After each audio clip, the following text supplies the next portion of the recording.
안녕하세요. 미국 주식 단타로 부자 아빠 되기 빌리입니다. 오늘의 주제는 미국 주식 단타 고점 매도, 저점 매수, 부자 아빠 되기입니다. 테슬라는 어제 마이너스 5%까지 빠졌다가 마이너스 4%로 마감하였습니다. 저의 예상과 똑같이 흘러갔네요. 스윙 투자라는 주제로 오늘 이야기해 보겠습니다. 미국 주식 수익 현황 및 투자 현황 살펴보겠습니다. 어제 제가 장중에 테슬라와 애플을 매수해서 예수금 비중 43% 되었습니다. 그리고 매매 손익은 4천만원 그대로입니다. 어제는 특별하게 한 건 없습니다. 그리고 SOXL 분석해 보겠습니다. 어제 이게 장중 8%까지 올랐었죠. 그 순간에는 저도 약간 멘탈이 흔들렸습니다. 이러다가 진짜 60불 가는 거 아니야? 이러다가 진짜 50불 가는 거 아니야? 그러나 꿋꿋이 버텼습니다. 내려올 거다 하면서. 그러면서 버틴 결과 다음날 봤더니 3%로 마감하였습니다. 근데 이 3%는 진짜 이게 3% 올랐으면 계속 쭉쭉 오르는 거 아니야 라고 생각도 할 수 있지만, 이 3%는 개별 종목으로 봤을 때는 평균 1%가 움직인 것이기 때문에 크게 오른 것이라고 볼 수가 없습니다. 이 3%는 오늘 같은 날 FOMC 영향으로 조정이 와서 개별 종목들이 2%만 빠져도 여기에서 바로 6%가 빠지는 것입니다. 그렇기 때문에 이렇게 위험성이 기다리고 있고 불안한 시장에서는 SOX나 FNGU 같은 레버리지, 세배 레버리지 상품은 관망하는 게 좋을 수도 있습니다. 아래쪽으로 쏘아버리면 순식간에 마이너스 10% 되는 거는 금방입니다. 그리고 대량 매도를 보면 지금 3월 16일 날 많이 팔았다는 것을 알 수 있습니다. 그리고 지지선상으로 살펴본다면 현재 60일선 그리고 31선, 31선에서 부딪혀서 60일선으로 다시 떨어져서 지지받고 있는 것을 확인할 수 있습니다. SOXL 같은 경우에 오늘 시장에서 조정이 나온다면 저는 분할로 매수할 예정입니다. FNGU 마찬가지입니다. 장중 2% 정도 상승하였다가 다시 상승분을 다 반납하였습니다. FNGU 같은 경우에도 지속적인 대량 매도 발생하고 있습니다. FNGU 같은 경우에는 지금 60일선 부딪히고 떨어졌네요. 그리고 5일선, 15일선이 다 모이고 있죠. 요것도 떨어지면 다시 매수할 예정입니다. 애플, 제가 어제 매수한 종목이 애플입니다. 그리고 애플을 왜 매수했느냐? 별로 오르지도 않잖아. 가지고 있어봤자 크게 이득도 없는데 왜 샀어요? 라는 질문이 나올 수 있겠죠. 알고 있습니다. 저 같은 경우에도 애플이 계속 흐지부지했다는 걸 알고 있습니다. 근데 애플을 샀던 이유는 최근 고점과 비교했을 때도 10% 정도밖에 안 내려왔죠. 그러면 왜 이것밖에 안 내려왔느냐? 오른 게 없으니까요. 오른 게 없고 덩치가 크기 때문에 변동성이 작습니다. 그래서 최근 대폭락장에서도 다른 종목들은 50%씩 빠질 때, 40%씩 빠질 때 애플은 단기로 봤을 때는 지금 구간에서 7% 정도만 빠졌습니다. 그래서 아직까지는 시장의 방향이 정해지지 않았고 장기적으로는 우상향하다는 것이 확실한 종목인데다가 다른 종목들이 20, 30% 빠진다면 애플은 그거보다는 무조건 덜 빠질 것이라고 보였기 때문에 혹시나 올라갈 걸 대비해서 애플을 소량 매수해 두었습니다. 주식이 여기에서 갑자기 FOMC에서 너무 좋은 호재거리를 던져서 급등할 수도 있습니다. 그때 아무것도 사놓지 않는 것보다는 애플 같은 종목을 사놓는 게 어쩌면 조금이라도 더 벌 수 있기에 일단은 소량 매수해 두었습니다. 그래서 애플 어제 장중 최저가 근처에서 매수가 되었네요. 125불에 매수되어서 현재 0.31% 이득 중입니다. 자, 이게 125불 주문 체결 완료된 문자죠. 그리고 애플의 매수세를 보면 지금 대량 매수가 3일째 들어오고 있습니다. 그래서 수급도 나쁘지 않은 상황인 것 같습니다. 그리고 사람들의 평균 단가 121불입니다. 121불이라면 이것도 크게 사람들과의 평균 단가의 괴리율이 적은 것 같아서 매수하기 적합해 보였습니다. 애플은 장기적으로 들고 갈 생각은 없습니다. 시장이 안정화된다면 좀 더 성장성이 큰 종목으로 옮겨 탈 예정입니다. 테슬라 살펴보겠습니다. 테슬라 같은 경우에는 내려갈 것을 예상해서 제가 690불 정도에서 100주를 팔았었죠. 그리고 1000만원의 차익 실현을 누렸었고, 그리고 지금 다시 조정이 왔습니다. 저번 영상에서 얘기 드렸다시피 조정이 오는 데는 여러 가지 이유가 있습니다. 그 중에 갖다 붙이기 나름인데, 첫 번째, 단기 저점에 비해서 이미 20%가 올라왔다. 두 번째, 그리고 FOMC가 있기 때문에 거기서 금리라든지 이런 부분이 어떻게 나올지가 알 수가 없다.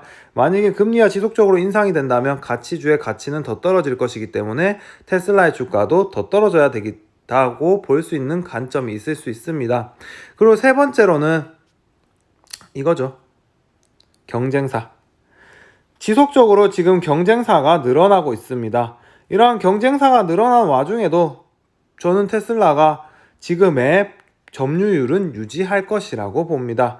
사람들은 얘기하죠. 전기차가 계속해서 업체들이 많아지면 테슬라 지금보다 못 파는 거 아니냐, 테슬라 지금 자리 없어지는 거 아니냐, 테슬라가 그럼 무슨 가치가 있냐, 이건 고평가다 라고 얘기할 수 있습니다.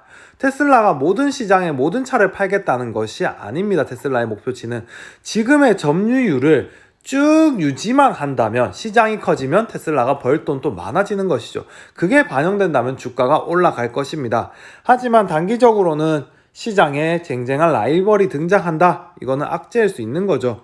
폭스바겐에서는 2025년까지 테슬라 제치고 전기차 1위로 가겠다 하면서 지금 전년 대비 2배 이상 늘릴 거다. 2030년까지의 전버랜드 80% 전기차 통합셀 장착한다. 배터리 비용도 절감한다. 배터리도 직접 만들겠다. 그래서 LG, SK, CATL 전부 다 주가가 하락했죠. 폭스바겐의 이러한 호언 장담 때문에. 마찬가지로 테슬라도 이러한 악재로 인해서 어제 조정이 나왔다고 볼 수 있습니다.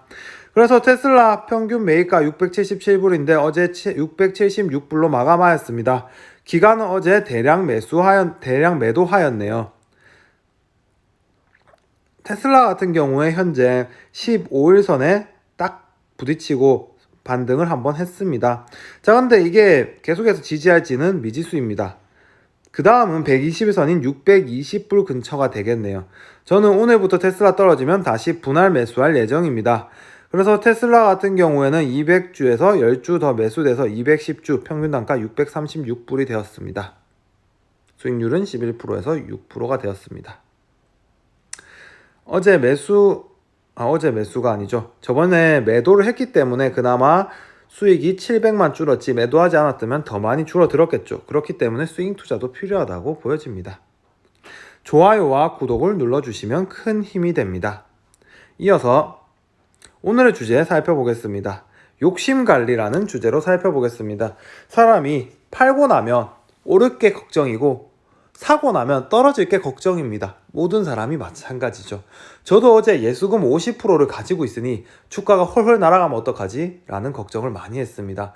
머리로는 이번 주에 내마녀의 날도 있고 FOMC도 있고 조정이 한번 올 것 같다라는 이성적인 판단으로 제 보유 주식을 처분하고 현금 50%를 확보하였습니다.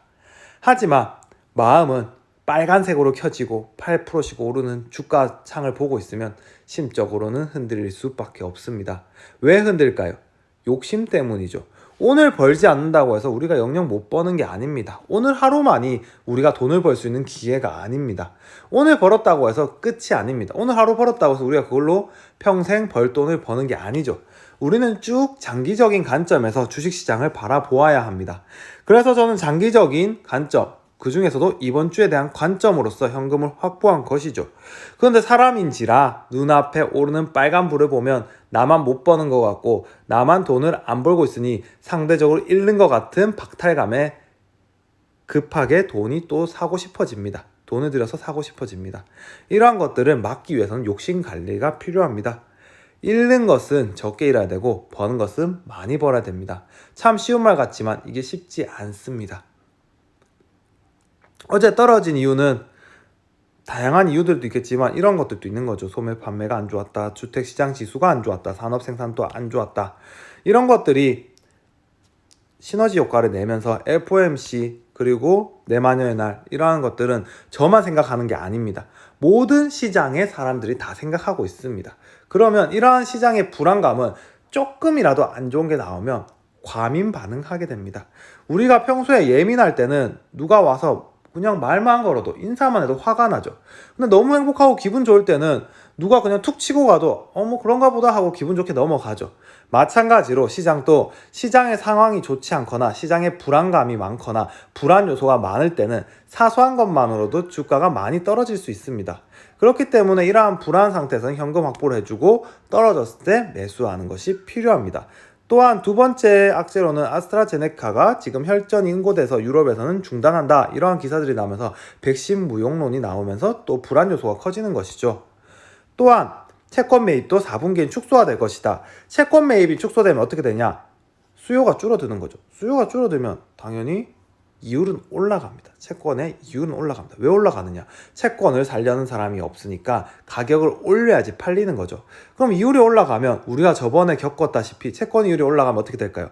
이율이 올라가니까 가치주의 가치가, 미래 가치가 떨어지는 것이죠. 그래서 주가가 다시 떨어지는 일이 발생할 수도 있는 것입니다. 내년부터 정책금리 올릴 수 있다. 그래서 지금 채권금리가 좀 있으면 2% 간다는 얘기까지 나오고 있는 거죠. 이러한 상황에서 우리는 리스크 관리 필수입니다. 언제 한번 또 조정이 나올 수도 있습니다. 그리고 차트상으로 쌍바닥 형성을 위해서 저번에 찍었던 지점까지 다시 내려가서 쌍바닥을 형성하고 올라갈 수도 있습니다. 그렇기 때문에 항상 위험을 대비하는 것은 필수적인 요소입니다. 자, 오늘 시장 불안정한 시장 이어질 것 같습니다. 하락하더라도 너무 쫄지 마시고 너무 겁먹지 마시고 준비해둔 예수금으로 그렇다고 한 방에 올인하시지 마시고 반드시 분할 매수해서 성공하시기 바라겠습니다. 좋아요와 구독 부탁드리겠습니다. 감사합니다. 빌리였습니다.